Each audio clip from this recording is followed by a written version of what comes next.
Okay, so I'm not too mad at the little drum machine kit that I'm starting to put together. The drum beat I think actually sounds pretty decent, even though it's quite simple.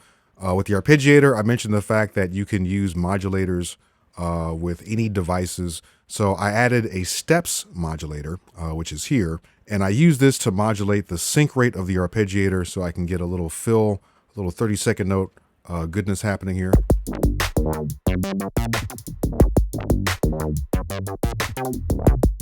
All right, I just simply clicked here and modulated that. All right, cool.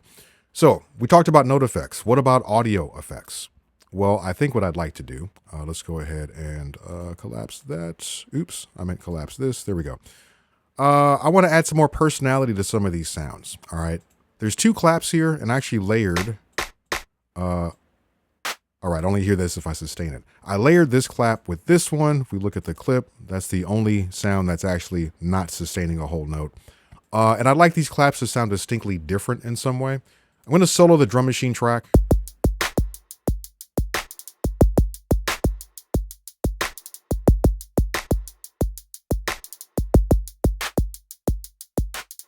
Okay. If I look at the chain down here, when you're dealing with the drum machine, since it's a container, it's really important to understand if you add effects, are you adding them to the right place? If I want to add an effect that affects the entire drum machine, an audio effect, I can see that there's pluses in various places after the drum machine. The clap is currently visible, and I can see the sampler inside of the drum machine. If I click plus here, as we saw before, it'll bring me to the note effects because I can't put an audio effect before there's an audio signal. It's assuming I want to process the notes that are going to go here. If I look after this, there's a plus button after the sampler. If I click here, it's going to take me to audio effects because it's assuming that I want to add an audio effect after audio leaves the sampler. You'll also notice there's another plus after that, and this one is white. This is saying, do you want to add an effect that'll affect everything coming out of the drum machine, not just the clap? All right. So it's really important to not only see where the pluses are located, but look at the color. There's a blue bracket. The blue pluses mean that whatever I add will be inside of my drum machine. The white plus means that it'll be outside of the drum machine. All right. With that established, I want to add an effect to this clap. You might notice there's also little boxes in here in the sampler where it says notes and it says effects. When I click on these, now I see a green plus. This might all be a little bit confusing, but this can be really, really helpful if you want to create your own preset and you want effects that are included in the preset.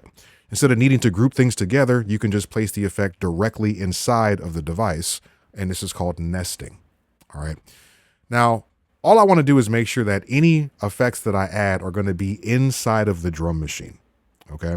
If I do this, now that we don't see any of the chains, here's the white plus. And if I click here, let's say I add an audio effect, a really simple one would be, let's say, a filter, right? Let's go down to filter.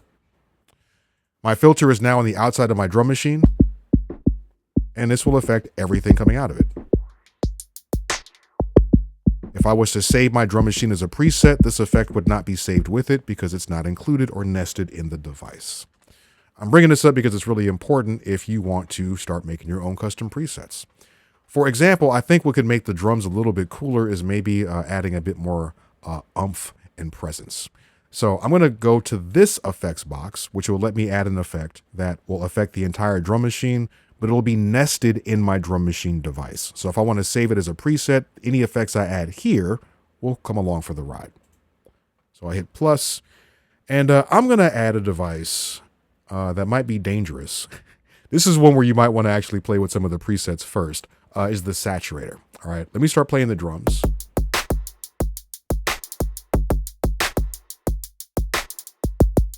That's just the default setting. That already sounds pretty interesting. Let's check out some presets here though, because we can preview these before I confirm. Ooh. I like that. That's nice. That's nice. Now, again, the saturator has a lot more settings than may be obvious initially. It's good to make sure you really understand what's going on here if you want to take advantage of this. Or like I said, just stick with the presets because the sound designers have done a great job. So This works well. This affects everything here. But like I said, I want to affect one of my claps differently. So let's just select just the clap. And in here, I'm going to add an effect. And let's maybe add some delay. I'll go with delay plus because it's my favorite one. And I want this to ping pong left and right. So I'm going to choose the stereo option.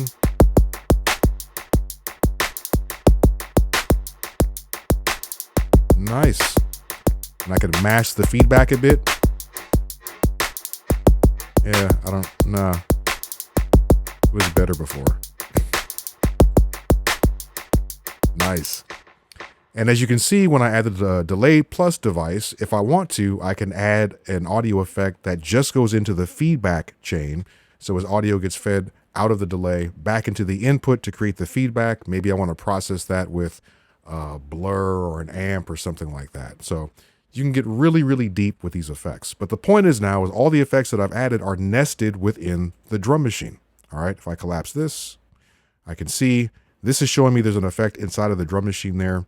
And you know what? I think I want to add one more thing. And I think I want to add this before the saturator. All right. So since I'm putting these in series, the effects are one after the other. The order matters. Let me click here.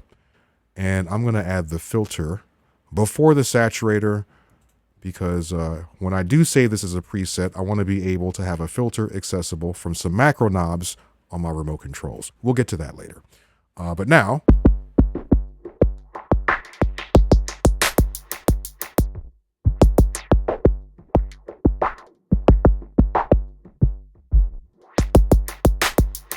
nice.